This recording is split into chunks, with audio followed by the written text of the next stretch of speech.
I'm wondering whether you have some specific clients, maybe a few, maybe one, where really getting to grips with this, not everybody will like me, has had a positive impact on her or his Yeah. career.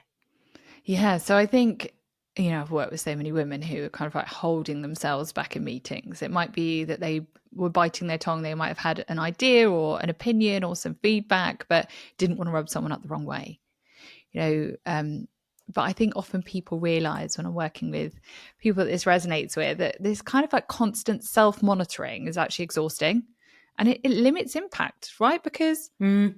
you might have something amazing to contribute. One person in the room might dismiss it. Another person in the room might think, wow, that's just given us a whole new take on this, and feel so grateful for it. So sometimes we try and please the lowest common denominator and limit the risk and say nothing at all. And I think the more that my clients and were able to embrace that some people won't agree with what you say or they won't align with your opinion, we can become more assertive.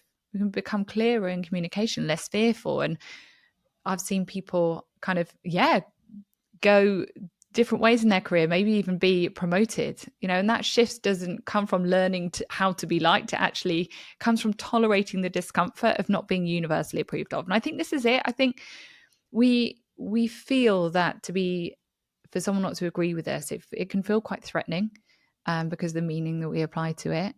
But actually, the more that we are able to sit and tolerate that discomfort of not being universally approved of, then the more authentic we can be, the more powerful we can be in certain settings, because we're not scared. We're not scared of getting it wrong. We're not scared of someone not agreeing with us. And therefore we can offer more of ourselves and more value, more of our thoughts. And yeah.